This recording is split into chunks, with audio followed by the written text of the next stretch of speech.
नमस्कार मित्रांनो, आज या मालिकेमध्ये आपण पाहणार आहोत प्रिन्सिपल सर अनिका कामिनी यांची मीटिंग चाललेली असते. कमळी डायरेक्ट आतमध्ये येते आणि सर गुड मॉर्निंग असं म्हणते. अनिकाला इतका राग येतो की कमळी टमळी आली अगदी तोंड वाकडं करते. सर मला अनिका सोबत जरा बोलायचंय, 5 मिनिटं तिला बाहेर घेऊन जाऊ का? मी असं नाही असं खुणवते तेव्हा प्रिन्सिपल बघत असतात कामिनीकडे. मी म्हणते अनिका बाहेर चल, मला तर 5 मिनिटं बोलायचंय. मला बोलायचं नाही तुझ्या सोबत आणि मी काय येऊ बाहेर? ए गावछाप, तुला दिसत नाही का सगळ्यांची मीटिंग चालली, काहीतरी महत्वाचं बोलतोय, लगेच आले आणि चल बाहेर, मला बोलायचं नाहीये. प्रिन्सिपल म्हणतात अनिका एक मिनिट जरा शांत राहशील का? कमळी काय झालंय सांगतीस का? सर आपल्या कॉलेजचे शिपाई दत्तू काका अनिकाच्या गाडीने त्यांना धक्का दिला आणि त्यांना बरीच दुखापत झालीये. ए कमळी टमळी, दुखापत वगैरे माल काय सांगू नकोस हा. माझ्या गाडीला येऊन धडकले, माझी काही मिस्टेक नाहीये. माझी गाडी येत होती, त्यांना सरकायचं होतं, सिंपल सरकले ते. कमळी म्हणते येड्या डोसक्याचे असल्यानं आपल्या कॉलेजच्या बाहेर बोर्ड लिहिलाय, दिसला नाही? मी आता बोटाने खुणवते प्रिन्सिपलला की हिला जरा शांत राहायला सांगा. अगं किती येडा असला तरी तो बोर्ड वाचेल की? सरळ सरळ सांगितलंय की कुठलंच वाहन कॉलेजच्या आवारात येणार नाही आणि हळूच चालवा असं सांगितलं होतं. मग काही तुझ्या डोळ्यामध्ये खाचा पडल्या का? तुला समोरचं काही दिसलं नाही? आम्ही त्याच्याकडे दुर्लक्ष केलं आणि सरळ निघून आली ना. गाड्या कशा फास्टात चालवायच्या असतात ना, माणसांची काय कदर आहे तुला? मी म्हणते कोण ग तू आणि काय बोलतीस? आहे इथे आतमध्ये मीटिंग चालू आहे आणि तोंड वर करत इथे आली, काही कळतंय का? तू कोण आहे आम्हाला शहाणपणा शिकवणारी ते आधी सांग. थोडा सगळा तमाशा चाललेला असतो, प्रिन्सिपल फक्त बघत थांबलेले असतात, ते कुणाच्याच मध्ये काही बोलत नाही. कमळी म्हणते मी एवढं सांगायला आले, आजपासनं आपल्या कॉलेजच्या आवारात कुणाच्याच गाड्या येणार नाही. पार्किंग आहे बाहेर, पार्किंग मध्ये गाड्या लागणार आणि सगळ्यांनी तिथून चालत यायचं. अनिकाची गाडी आतमध्ये तेवढी बाहेर काढायला लागणार, हे सांगण्यासाठी खास मी इथे आले. मी अशी कुचित सारखी हसत असते आणि प्रिन्सिपलला म्हणते बघितलं का कशी मोठी गंमत आहे. तू आम्हाला सांगणार आम्ही गाड्या कुठे लावायच्या? आमचीच कॉलेज, आमचीच जागा, सगळं आमचं, तरी तुझ्या सांगण्यानुसार गाड्या चालवायच्या आणि बाहेर ठेवायच्या? मी कोण आहे माहिती का तुला? या कॉलेजची ट्रस्टी आहे मी. काय नियम लावायचे काय नाही लावायचे मी बघेल, कळलं? मी आता खूप काही बोललेली असते कमळीला, जे सांगणार ते अजिबात आम्ही ऐकणार नाहीये. ते अनिका म्हणेल तेच नियम लागू करणार, कळलं? अनिका म्हणेल तसंच सगळ्यांनी वागायचं, फुल अँड फायनल. कमळीला कामिनी म्हणते लगेच बाहेर निघायचं, झालं ना बोलून, चल बाहेर जा. अनिका आता उभी राहते आणि कमळीला म्हणते ए इडियट, तुझ्या लायकीप्रमाणे जायचा आणि माझी गाडी साफ करून ठेवायची. मला आहे ना नियम बियम शिकवायचे नाही. जा इथून, गाडी साफ कर माझी. भिकाऱ्यासारखी वागणूक देत असते अनिका कमळीला. हो लक्षात ठेवा कमळी, आजीच्या गाडीने आलीस ना आज तू इथे, तू क्वीन झाली असं नाही. माझ्या आजीच्या गाडीतून आली एवढंच लक्षात ठेव. तुझी गाडी नाहीये ती. त्यामुळे काय करायचं, माझी गाडी स्वच्छ करून ठेवायची, एकदम चकाचक. कमळी म्हणते चांगलीच पुसतो तुझी गाडी. तिला फार आनंद झालेला असतो की कमळी अनिकाची गाडी पुसणार आहे. आता कमळी आता अनिकाच्या गाडीची चावी घेऊन राग निघून गेलेली असते. कमळी म्हणते सगळ्यांनी इकडे या, चला चला चला लवकर या. कमळी सगळ्यांना बोलवते जवळ आणि म्हणते नियम सगळ्यांना सारखे लागू. ही जरी अनिकाची गाडी असली तरी पण ही गेटच्या बाहेर गेलीच पाहिजे, कारण हा नियम आहे. आता प्रिन्सिपल सर अनिका कामिनी सगळे बाहेर आलेले असतात आणि कमळीचं काय चाललं ते बघत असतात. त्याकडे चावी आहे, या पुढं कोण चालवतंय गाडी? तिकडून लगेच आवाज आलेला असतो. मी म्हणते एक गोष्ट ध्यानात ठेवायची, हे कॉलेज आमचं आहे, आमचं. कोणी अनिकाच्या गाडीला हात लावेल किंवा बाहेर नेऊन पार्क करेल त्याला मी या कॉलेजमधनं काढून टाकणार, लक्षात ठेवायचा. कामिनीने सरळ सरळ धमकी दिलेली असते, कुणीच गाडीला हात लावायचा नाही. म्हणते ठीक आहे, धक्का मारायचा आणि गाडी बाहेर काढायची. आता कमळी आणि कमळीच्या सगळ्या फ्रेंड्स मिळून ती गाडी लोटत असतात अनिकाची. सगळेजण प्रयत्न करत असं गाडी ढकलण्याची, गाडी काय जागेवरनं हलत नसती. अनिका आणि कामिनी एकमेकींकडे बघून हसत असतात, यांची काय गंमत चालली, गाडीला कुणी धक्का मारतं का? सगळे पोरपोरी आलेले असतात आणि गाडी धक्का मारून बाहेर काढत असतात. अनिका आता पुढे पुढे चाललेली असते, कामिनी तिला ओढते आणि इथे उभे राहा असं सांगते. गाडी ढकलत चाललेले असतात, तेवढ्यात काही ऋषी आलेला असतो. एक मिनिट करतो आणि पटकन त्याचं हँडब्रेक ओढतो गाडीचं. कळताय काय चाललंय, काय काय कळेल का? आजपासून कॉलेजच्या आवारात कोणाच्याच गाड्या येणार नाही, पार्किंग मध्ये बाहेर गाड्या लागणार. ऐकत नव्हती ना म्हणून धक्का मारून तिला बाहेर काढतोय त्या गाडीला. तो चावी ना गाडीला, एक मिनिट. आता ती गाडी घेऊन चाललेला असतो. गाडी बाहेर नेऊन पार्क करतो ऋषी. परत पळत चाललेली असते, कामिनी तिला पकडते आणि जागेवर थांबवते. तर लगेच अनिका रडायला लागलेली असते, थांब जरा, अजिबात त्रास करून घेऊ नको अनिका. ताईपणा बरोबर नाहीये अनिका, शांत राहायचं. लक्षात येतंय का अनिका? सगळं मुलं मुली तिच्या सोबत आहे, ती म्हणेल तसंच ऐकताय, लक्षात येतंय का? तिकडे गेली तर सगळ्यांपेक्षा एकटी पडणार, तुझ्याजवळ कोणीच येणार नाही. बरोबर ते कसे वागतील ना सांगता येणार नाही, त्यामुळे तू इथेच थांब.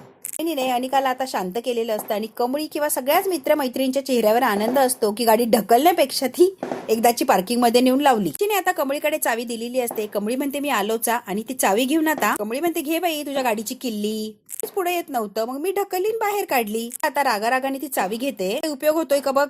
तुझी गाडी आता उचलून चालवलेली असणार आहे, कारण ती नो पार्किंग अशा जागेत लावली आहे. मी म्हणते तुला हे फार महागात पडणार आहे. कमळी तुझी करती ना ते फार महागात पडणार आहे. प्रिन्सिपल सर सगळं बघत असतात तरी सुद्धा कमळीला एक शब्दाने सुद्धा बोलत नाही. कामिनी म्हणते सर पाहताय ना या मुलीला फारच आगाऊपणा सुचतोय.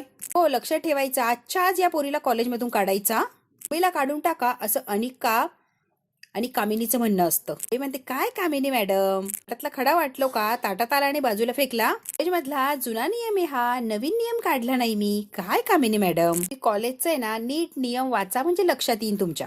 तुम्ही कामिनी मॅडम अर्धवट माहिती घेऊन पळता. पूर्ण आजीने आधीच हा नियम काढलाय, आज फक्त मी तो अंमलात आणलाय. त्याच्या आवारात गाड्या येणार नाही असं त्यावेळेलाच अन्नपूर्णा आजीने नियम काढलाय. त्यासाठी कॉलेजमधून बाहेर काढणार असाल त्याचे परिणाम काय होतील जरा ध्यानात घ्या. होऊ शकतं हे तर चांगलंच माहितीये. राहिला मुद्दा एकदम महत्वाचा, ऐका तुम्ही कॉलेजचे ट्रस्टी म्हणून आहेत ना इथे. आता तुमचं गोड गैरसमज आहे की तुम्ही कॉलेजचे ट्रस्टी आहात का. तुम्ही ट्रस्टी या कॉलेजची ट्रस्टी फक्त अन्नपूर्णा महाजन आहे, दुसरं तिसरं कुणीच नाही. नियमाप्रमाणे अन्नपूर्णा आजीकडचे सगळे अधिकार माझ्याकडे आहेत, त्यामुळे ट्रस्टी फिस्टी कुणीच नाहीये. लक्ष ठेवायचा कामिनीबाई. मात्र कामिनीच्या चेहऱ्यावरचा रंग उडालेला असतो.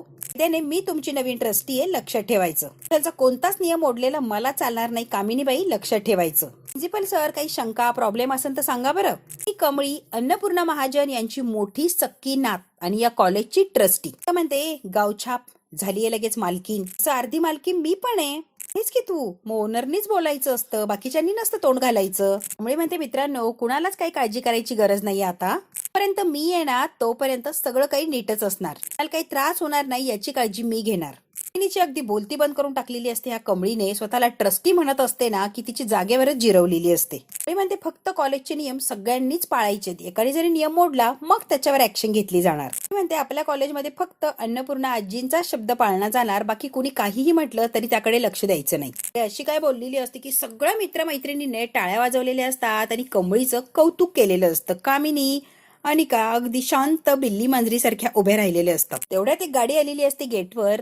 कामिनी म्हणते कमळे आता तो नियम दाखव, मला जो नियम सांगितला ना आता नियम लागू होतो का बघू. त्यांची गाडी आत आली आहे ना, आता ती गाडी बाहेर काढ असं सांगते बघू की नियम पाळतो का मी पण बघते. आता चालत गेलेली असते राजनच्या गाडीकडे. राजनच्या गाडी पुढे जाऊन उभी राहते आणि आता राजन खाली उतरल्यावर कमळी राजनच्या समोर येऊन उभी राहते. सर सॉरी तुमची गाडी तुम्हाला कॉलेजच्या गेटच्या आत आणता येणार नाही, बाहेरच तुम्हाला पार्किंग करावी लागणार. तिला आजपासून नियम केलाय आम्ही, कॉलेजच्या आतमध्ये कुणीच गाडी आणायची नाही. हेच कॅम्पस आहे, गाड्यांमुळे कुणालाही दुखापत होऊ शकते ना. खेळायला अभ्यास करायला बसायला इकडे तिकडे फिरायला जागा हवी ना, आणि गाड्यांनी सगळी जागा अडली जाते. म्हणून आजपासून नियम केलाय की सगळ्यांनी गाड्या बाहेरच लावायच्या. तिने अगदी प्रेमाने सांगितलेलं असतं राजनला आणि राजननी सुद्धा ते समजून घेतलेलं असतं. गाडी पण बाहेर लावायला लागणार प्लीज सर. राजन म्हणतो कमळे कोण आहे मी, मला गाडी बाहेर लावायला लावती तू का, तू कोण आहे मी सांगते का गाडी बाहेर लाव म्हणून. आता हसायला लागलेले असतात अगदी मोठ्याने. त्याच्या बापाला कोणी सर म्हणतं का काय कमळी. नेहमीच्या सवयीप्रमाणे सरच म्हटली. कसं आहे ना गेटच्या आत बाहेर माझे बाबा, आतमध्ये माझे सरच आहात. त्यानं म्हणतो तू नियम केलाय ना तो नियम लगेच लागू करायचा. त्यापासून माझी गाडी गेटच्या आत येणार नाही याची काळजी मी स्वतः घेणार. नियम सगळ्यांसाठी सारखेच असायला हवेत, महत्व राखलं जातं, नाही तर उपयोगच होत नाही त्या नियमांचा. गाडी गेटच्या बाहेर घे आणि पार्किंग मध्ये लाव, आता ड्रायव्हरला राजनने सांगितलेलं असतं. कमळीला म्हणतात ओके, कमळी म्हणते हो आणि चला असं म्हणतात. राजन खूप खुश असतात. गाडी खरंच बाहेर चाललेली असते. कमळी एका शब्दावर नुसती म्हटलेली असते की गाडी बाहेर लावा, राजनने लगेच ऐकलेलं असतं. आता मात्र कामिनी आणि अनिका बघतच थांबलेले असतात की ही कमळी सगळं करते तरी कसं. प्रिन्सिपल म्हणतात राजन सर या ना आतमध्ये. राजन म्हणतो नाही नाही आतमध्ये नाही यायचंय, ते काय बोलायचंय ते बाहेरच बोलायचंय सगळ्यांच्या समोर. सांगायला आलो ते सगळ्यांना कळायला हवं, ते बाहेर उभा राहूनच सगळ्यांना कळणार आहे. म्हणतात आज मी एक निर्णय घेतलाय, सगळ्यांनीच ऐका. कमळीचं नाव आपल्या कॉलेजच्या ट्रस्टमध्ये ऍड करायला आलोय. हा निर्णय सगळ्यात मोठा आहे आणि तो मी घेतलाय. आता सगळ्यांना धक्काच बसतो की कमळी ट्रस्टी.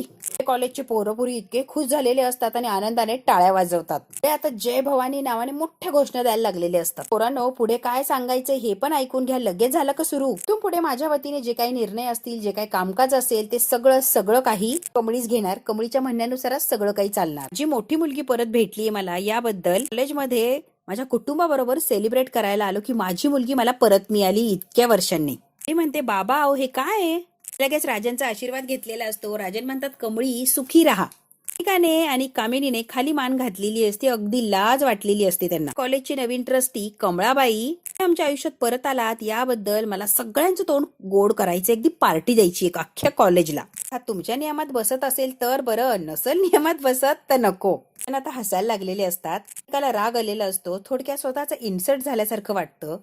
इकडे आता नयनताराचं काहीतरी काम चाललेलं असतं आणि प्राजू घरी येते आणि आल्या सांगायला लागते, आई तुला माहितीये का, कमळीने आज अशी रॉयल एंट्री घेतली कॉलेजमध्ये. म्हणजे काय म्हणते प्राजू, अगं कॉलेजचा नियम आहे, कॉलेजच्या आतमधल्या एरियामध्ये गाड्या कोणीच आणायच्या नाही होता, फक्त नियम लागू कोणी केला नव्हता किंवा कोणी वापरतच नव्हतं किंवा ऐकतच नव्हतं. कमळीने मात्र तो नियम परत लागू केलाय आज. विश्वास बसणार नाही, कॉलेजमध्ये राजन काका आले होते, त्यांना सुद्धा त्यांची कार बाहेर पार्क करा असं सांगितलं. तारा म्हणते व्हॉट, हो रूल्स बद्दल खूपच फर्म आहे ती, खूप कौतुक करत असते ही प्राजक्ता कमळीचं. ऍज युजल अनिका स्वतःची कार बाहेर काढायला नाहीच म्हणत होती, मी काढणारच नाही. काय केलं, सगळ्या मुलांना घेतलं आणि ढकलत ती कार गेटच्या बाहेर नेली. अनिकाच्या कारने आमच्या पिऊन काकांना धडक दिली आणि त्यांना लागलंय बरंच. कमळीला असं करायला लागलं ग. तारा म्हणते यासाठी जर डिसिजन घेतला असेल तर अगदी बरोबर घेतलाय. तारा म्हणते या मुलीमध्ये काहीतरी स्पार्क आहे बरं, की काहीतरी मोठे करेल बघ पुढे जाऊन ही पोरगी. प्राजक्ता म्हणते आई चक्क कमळीचं कौतुक करतेय तू, काय एवढं. चांगल्याला नेहमी चांगलंच म्हणते प्राजू मी. सगळ्यात चांगली कोणती गोष्ट आहे माहिती का, तिचा बेधडकपणा. अजिबात ती घाबरत नाही ग, तिची बाजू ती मांडते म्हणजे मांडतेच, मलाच घाबरत नाही ग. आता तिथे साधना मावशी साफसफाई करत असते. नयनतारा म्हणते अन्नपूर्णा आजीची मोठी नात, तिच्याबद्दल चाललंय सगळं हे. कॉलेजमध्ये आज धुमाकूळ घातला तेच सांगते प्राजू. त्या अर्थाने बरं, जे काही करते ना दुसऱ्यांच्या चांगल्यासाठी करते, दुसऱ्यांच्या भल्यासाठी करते, थोडक्यात लढते ती सत्याच्या बाजूने. That's really good, I like it. आता मात्र सरू म्हणजे साधना मावशी परत विचार करायला लागलेली असते की कोण असेल अन्नपूर्णा आजीची मोठी नात. आता कमळी निंगी रस्त्याने चाललेले असतात आणि गप्पा मारत असतात. अन्नपूर्णा आजीच्या घराबद्दल त्या बोलत असतात. इतकी मज्जा आहे निंगे त्या घरात, कपाट आणि बाथरूमचा दरवाजा फरकच कळत नाही. कपाट कधी उघडायचं आणि बाथरूमचा दरवाजा कधी उघडायचा फरकच कळत नाही ग. म्हणजे मऊ नुसता कापूस, मलमले नुसता, फुगा नसतो का तो, तसलं गादी आहे. हे म्हणते कमळे खुश आहे ना ग तिकडे तू, अजून काय पाहिजे, खुश राहा फक्त, एवढंच पाहिजे. खुश आहे पण खरं आजीला लवकरात लवकर बरं करायचं, एवढा एकच उद्देश सध्या तरी आहे. तर त्यांना बरं कसं करता येईल ना याचा विचार केला पाहिजे. त्यांची जी अवस्था आहे ना निंगे ती बघवत नाही ग, खूप वाईट वाटतं बघ. काय करावं ते कळत नाही ग. गेल्याचा फायदा झालाय की नाही अजून मला सांगता येणार नाही. ते म्हणते कमळे थांब, काय ग निंगे स्टॉप आला. होय, आपल्या इथून वाटा वेगळ्या होतात, हो ना निंगे, हो ना. निंगेला परत वाईट वाटलेलं असतं की कमळी तिच्या घरी जाणार आणि मी हॉस्टेलच्या रूमवर. ती म्हणते जा उद्या परत कॉलेजमध्ये भेटू आपण, लवकर ये. निंगी आता गेलेली असते हॉस्टेलवर आणि कमळी आता घरी यायला निघालेली असते. घरी मात्र तमाशा सुरू झालेला असतो. राजन उभा असतो अनिकाच्या बेडरूम मध्ये आणि रागिणी त्याच्या समोर उभी असते.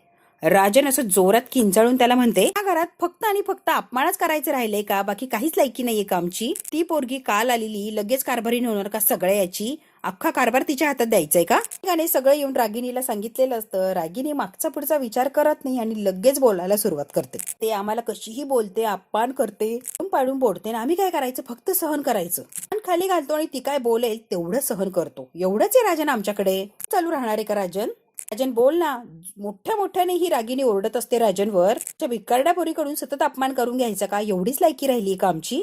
राजन म्हणतो रागिणी उगाच काय बोलतीयस ग, उगाच बडबड करायची म्हणून. त्या भिकारडी काय म्हणतेस ग, भिकारडी आहे का ती, हा घरची मोठी लेक आहे ती, आजीची मोठी नात आहे, एकदम कधीच कोणाला त्रास देणार नाही याची गॅरंटी आहे मला. ते केलं ना ते गरजेचंच होतं रे, सांग रे. त्या कॉलेजच्या नियमांमध्ये ढवळाढवळ करायची काय गरज आहे, ती कोण समजते स्वतःला. हक्क दिला रे तिला. आईला जेवढे अधिकार आहे ना तेवढेच कमळीला अधिकार आलेत, आईचे अधिकार सगळे कमळीकडे गेलेत. मात्र रागिणीचे डोळे असे मोठेचे मोठे झालेले असतात की कमळीला सगळे नियम, सगळे अधिकार कमळीकडे गेले. अन्नपूर्णाचे ती उत्तराधिकारी आहे, कळलं. त्यामुळे सगळे काही नियम तिच्याकडेच, अधिकार तिच्याकडेच, ती म्हणेल तीच पूर्व दिशा. हे म्हणते व्हॉट, राजन म्हणतो हो असंच आहे. उत्तराधिकारी ती भिकारडी कमळी. राजन काय बोलतोय कळतंय का, तू बघितलंय का रे तिला, ती किती घाणेरडी राहते. डोक्यात इतकं तेल आहे की त्या तेलात भजी तळली जाऊ शकतं, इतकं तिच्या डोक्यात तेल आहे सध्या. केसांना वास येतो, इतकी घाणेरडी आहे ती. भिकारडी घाणेरडी आहे. राजन एकदा म्हणून राहत नाही, ही रागिणी सारखी भिकारडी घाणेरडी एवढंच म्हणत असते आणि जोर जोरात आरडाओरडा करत असते रागिणी. अगदी शांत असतात. उगाच ओव्हर रिॲक्ट करू नको. ओव्हर रिॲक्ट केल्याने काहीही परिणाम होणार नाहीये. त्यामुळे रागिनी जरा शांत राहा, समजून सांगण्यासाठीच ते बोलवलंय, आरडाओरडा करायला नाही. अजिबात काही चुकीचं करत नाहीये, कळलं? ती उगाच आरडाओरडा भांडणं करत असते. तुला या पोरीचं काहीच पडलं नाही का रे? सगळं कौतुक तिचंच. ही अनिका सुद्धा उभी राहिलेली असते. डॅड, मॉमवर ओरडू नको, ती काही चुकीचं बोलत नाहीये, ती बरोबर बोलतीये, तुला माझं काही पडलंच नाहीये. आय हेट यू डॅड असं म्हणून आता तन करत अनिका बाहेर चाललेली असते. त्याप्रमाणे रागिनी अनिका अनिका करत तिला आवाज देत असते. माझं बाळ. राजन म्हणतात, रागिनी तू जे काय अनिकाच्या मनात हे विरुद्ध भरतीये ना, हे चुकीचं आहे. काय शिकवते रे तिला? कमळी आल्या आल्या अन्नपूर्णा आजी आणि बाबांच्या समोर बसलेली असते. कॉलेजमध्ये जे काय झालं ते सगळं काही सांगत असते. आज एक नियम जो होता तो आम्ही आज वर आणलाय आणि सगळ्यांना तो लागू सुद्धा केलाय. गाड्या कॉलेजच्या आवारात कुणीच आणायच्या नाही. अन्नपूर्णा आजी कमळीकडे एकटक अशी बघत असते. कमळी पटकन नजर चोरते आणि दुसरा विषय काढते. मला खूप थकायला झालंय हो आजी, आज मांडीवर झोपू कमी, जरा बरं वाटेल. थोपटा, मला पण बरं वाटेल. आता मुद्दाम अन्नपूर्णा आजीला बोलतं करण्याचा प्रयत्न करत असते. लगेच अन्नपूर्णा आजीच्या मांडीवर डोकं ठेवते आणि डोळे झाकते. वाट बघत असते. अन्नपूर्णा आजी हात उचलतील आणि मला थोपडतील.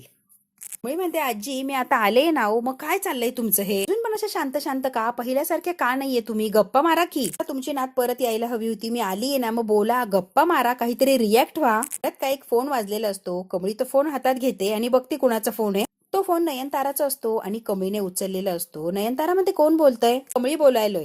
नयनतारा म्हणते, कमळी तुझ्या आजीची तब्येत कशी आहे? बऱ्या आहेत का त्या? बोलत नाही त्या, फक्त ऐकतात, पण आता बऱ्या आहेत. तारा म्हणते, तू त्यांच्या जवळ ये ना, त्यांची काळजी घे, त्यांना बोलायला लाव, त्यांची तब्येत सुधारण्यासाठी प्रयत्न कर. तारा म्हणते, याच्यासाठी फोन केला होता, काही लागलं तर नक्की मला कळव, मी माझ्या पद्धतीने नक्की मदत करेल. कमळी म्हणते, होय.